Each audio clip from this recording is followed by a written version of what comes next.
स्वागत आप सबका मैच पॉइंट में। गैबा में तीसरे दिन खेल बहुत नहीं हुआ, सिर्फ 35.1 ओवर्स का खेल, लेकिन एक्शन भरपूर था। उस एक्शन को डिकोड करना पड़ेगा, नहीं करना पड़ेगा, करेंगे ना डिकोड हमारे साथ संजय बांगर, दीपदास गुप्ता। लेकिन इसके पहले आपके साथ डिकोड करें, पहले आप सबको दिखाते हैं क्या रही आज टॉप स्टोरी।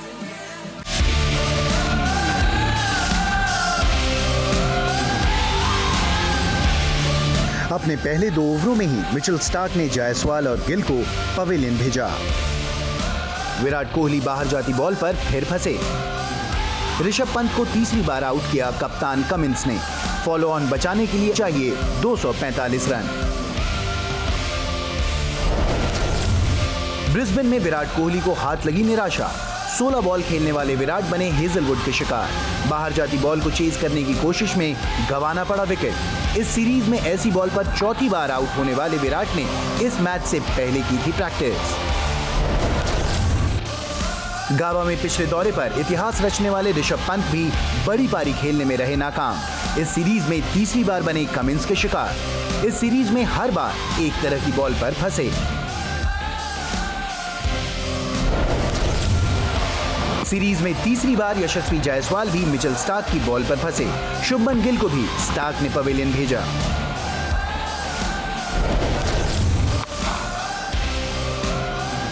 दूसरे दिन 40 रन जोड़ने में कामयाब रही ऑस्ट्रेलिया।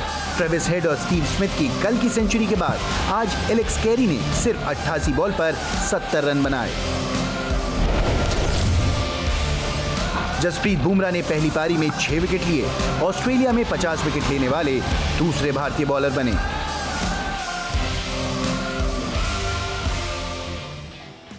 इस दिन को जब देखेंगे और बार बार चर्चा होगी उन विकेट्स की, बार बार चर्चा होगी उस टॉप ऑर्डर डिसमिसल्स की, लेकिन सवाल सबके जहन में ये कि अब करें तो करें क्या। बहुत नहीं पिछड़ना चाहते इस सीरीज में, लेकिन जितना अभी तक पिछड़ गए हैं उसकी एक बड़ी वजह वो जो शुरुआती विकेट्स, जिसके बारे में दीप हमने आपकी कमेंट्री में सुना, जब हम आए आपके साथ शोज पर तब सुना, मिडिल ऑर्डर को बहुत जल्दी एक्सपोज कर दें।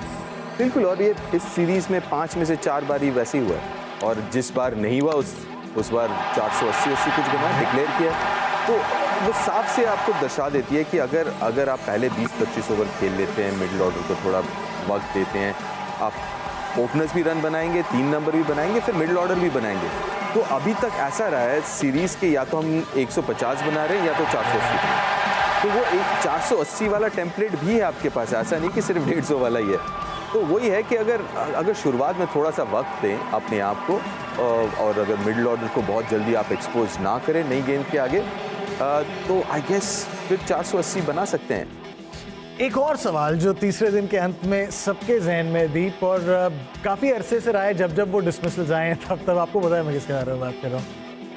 विराट कोहली और वो आउटसाइड दी ऑफ स्टंप की परेशानी। एक्चुअली ये परेशानी तो रही है विराट कोहली के साथ, dismissals outside the off stump. क्या है ये परेशानियां आखिरकार, क्या कुछ तकनीकी परेशानियां भी हैं? विराट कोहली के इन डिसमिसल्स को डिकोड कर रहे हैं चेतेश्वर पुजारा।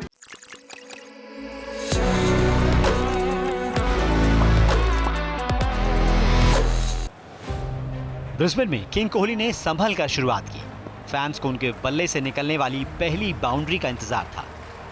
हेजलवुड की गेंद पर कोहली ने ड्राइव की कोशिश की, लेकिन बॉल सीधे एलेक्स कैरी के ग्लव्स में गई। हेजलवुड एक बार फिर ललचाया, न्योता दिया और बीच मझधार में छोड़ दिया विराट कोहली को। 5.2 मीटर लेंथ वाली ये गेंद इतनी वाइड थी कि विराट उसे आराम से छोड़ सकते थे, लेकिन उन्होंने अपना विकेट गंवा दिया। दरअसल 4th और 5th स्टंप पर पड़ने वाली गेंद विराट के लिए इनाम और सजा दोनों साबित हुई हैं। एक और ड्राइविंग अटेम्प्ट जिसने दम तोड़ा पीछे से कॉर्नर में। इसी तरह की गेंद पर हम विराट को उनका दर्शनीय शॉट यानी कवर ड्राइव खेलता देखते आए हैं। लाजवाब एक्स्ट्रा कवर की दिशा में विराट कोहली, अगर वो पिच करेंगे तो फिर ये शॉट इसका इंतजार रहता है। 2014 में विराट कवर ड्राइव खेलते वक्त काफी स्ट्रगल करते नजर आई थी, लेकिन हार मानने के बदले उन्होंने इस शॉट को इस तरह साधा कि उनका क्रिकेट हमेशा के लिए बदल गया। अपने करियर के पीक पर 2015 से 2019 के बीच विराट ने 4th और 5th स्टंप पर पड़ने वाली गेंदों पर 62 की एवरेज से रन बनाए, लेकिन 2020 के बाद से ऑफ स्टंप के बाहर यानी 4th और 5th स्टंप की गेंदों पर उनका औसत घटकर 14.17 पर आ गया है। कवर ड्राइव विराट की ताकत है, लिहाजा वो कवर ड्राइव की कोशिश छोड़ नहीं सकते। ऑस्ट्रेलियाई गेंदबाज ये बात अच्छी तरह जानते हैं। ऐसे में विराट के खिलाफ सीरीज में आगे 4th और 5th स्टंप की ये बैटल देखना काफी दिलचस्प रहेगा।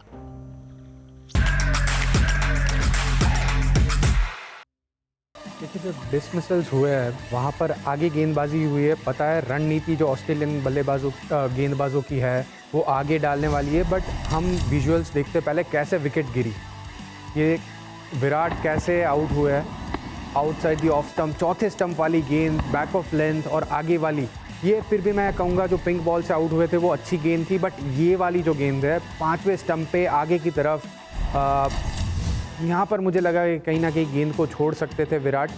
और देखिए, मैं बताऊंगा कि कैसे बल्लेबाजी इसमें बेहतर हो सकती है।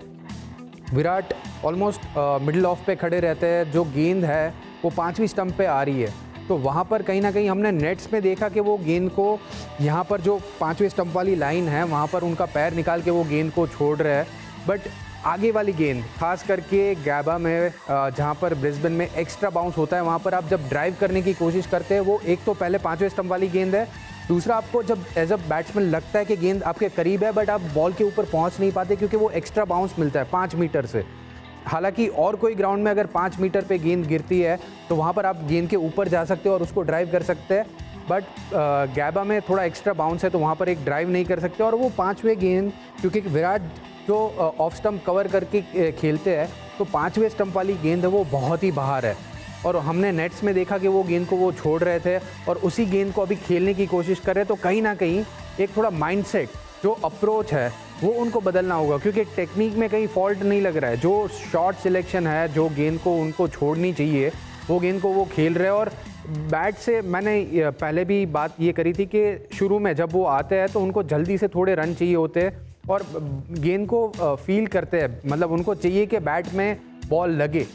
मेरे ख्याल से उनका माइंडसेट वहाँ पर थोड़ा चेंज करना होगा। जितनी बॉल बैट पे नहीं लगे वो बेहतर होगा उनके लिए, क्योंकि ऑस्ट्रेलियन बल्लेबाजों ने, टॉप ऑर्डर ने, खास करके स्मिथ ने ये उनके इंटरव्यू में भी कहा है कि हमारे बल्लेबाजों ने, टॉप ऑर्डर ने 50 से ज़्यादा गेंद खेली है और उसमें ज़्यादा गेंद छोड़ी है। तो वो जो गेंद छोड़ी है वो विराट को भी ज़्यादा गेंद छोड़नी होगी। जो अपनी रणनीति है, अपनी जो माइंडसेट है, वहाँ पर थोड़ा बदलाव लाना होगा। अब जो हो गया वो हो गया। 51 पर 4 है भारत, अब आगे देखना है। अब उसमें सबसे बड़े पॉजिटिव शायद केएल राहुल अपने गेम प्ले की वजह से, टेम्परमेंट की वजह से और जिस शैली से जितने कंट्रोल में दिखे अपनी बल्लेबाजी। देखिए, मतलब जितना समय मैं भारतीय टीम के साथ था 2014, उसी सीरीज़ में इनका डेब्यू हुआ था, ऑस्ट्रेलिया में ही हुआ था और मतलब बहुत हाईली रेट करते थे और अभी भी हम उनको हाईली रेट करते हैं क्योंकि टेक्निकली बहुत साउंड है। और ये थोड़ा सा उनका दुर्भाग्य रहा है कि नंबर जो है वो ऊपर नीचे हुआ है चोट के कारण, क्योंकि अगर पिछला इंग्लैंड सीरीज जो दीप अब बात करते, जिस तरह से रोहित और केएल ने बल्लेबाजी की थी बतौर ओपनिंग पेयर, वो बहुत ही ज़बरदस्त बल्लेबाजी हुई थी। और बॉल छोड़ने का एक तरीका जो होता है वो ओपनिंग बैट्समैन का ही होता है, क्योंकि नीचे जैसे जैसे नीचे नंबर जाता है, बॉल पुरानी होती है तो आप थोड़ा सा बॉल की तरफ जाके खेलने का एक प्रयास रहता है, वो इंस्टिंक्ट होता है। तो केएल राहुल में एज एन ओपनिंग बैट्समैन मैं बहुत ही उम्मीद करता हूँ कि जो उन्होंने 100s बनाए, भारत के बाहर जाके उन्होंने ज़्यादा 100s बनाए, तो उम्मीद यही करते हैं कि ये जो सीरीज़ हो उनके लिए वो एक ब्लॉक मिल जाए और वो ओपनिंग में सेटल हो जाए, क्योंकि मुझे लगता है उनका सबसे बेहतरीन स्थान अगर कुछ है इस बैटिंग क्रम में वो है ओपनिंग में। 51 पर 4 है भारत, केएल राहुल उस तरीके की ले में, सामने रोहित शर्मा है। आप उम्मीद करेंगे कि वो सारी चीज़ें जो सही होनी है भारत के लिए आगे और उस क्या रणनीतियाँ होंगी उन पर भी नजरें रखेंगे। नीतीश रेड्डी, रविंद्र जडेजा, सबकी बात करेंगे, लेकिन उसके पहले इस दिन और क्या घटा। बहुत छोटे से गेम का पीरियड हुआ, सिर्फ 33.1 ओवर। उसमें जब ऑस्ट्रेलिया बल्लेबाजी करने आई, हाथ में कुछ विकेट्स थे उनके पास, एलेक्स कैरी वहाँ बल्लेबाजी कर रहे थे, मिचेल स्टार्क, और उस बैटिंग कार्ड पर एक नाम आप पढ़ेंगे जो इस पूरी सीरीज आप पढ़ते हुए आए हैं, वो है जसप्रीत बुमराह। एक तरफा गेंदबाजी, एक तरफा form, Deep 18 wickets I think अब उनके नाम, जितने विकेट्स बाकी पेसर्स ने कंबाइंड लिए हैं, क्लास दिखाता है और वो अंतर दिखाता है उनमें और बाकी सारे गेंदबाजों में इस सीरीज। इसमें कोई दो राय नहीं है। आई मीन लेकिन इनके लिए जितने भी आप तारीफ करो वो कम है। कोई भी सिचुएशन हो, और एक ऐसा हो गया कि विकेट चाहिए यार, जसप्रीत को क्यों नहीं डलवा रहे, मतलब ऐसा हो गया कि और जैसे ही वो उनके हाथ में बॉल दिखता है ना, तब जो भी स्कोर हो, चाहे वो बल्लेबाज 140 पे खेल रहा हो, ये जसप्रीत आए अभी विकेट निकलेगा। तो मतलब ये एक जो फीलिंग है ना, ये एंड बहुत कम ऐसे फास्ट बॉलर्स हैं who at least I will pay to go and watch. Bumrah एक ऐसे गेंदबाज है, आई पे टू वॉच हिम बॉल। उनको जैसा हम सब कहते हैं, उनको बहुत संभाल के रखिए भाई, बहुत ज़रूरी है भारतीय क्रिकेट के लिए। लेकिन आज की बातें बहुत हो गई। अब चौथे दिन सबसे अच्छी बात यह है कि फोरकास्ट बहुत बेहतर है, तीसरे दिन से बहुत बेहतर है चौथे दिन का फोरकास्ट। तो हम उम्मीद करेंगे पूरे दिन का खेल हो। संजय सर, आप अगर भारतीय कैंप में हैं, रोहित शर्मा, केएल राहुल बल्लेबाजी करने जाएंगे चौथे दिन, आपकी हिदायत, आपके प्लान्स क्या होंगे?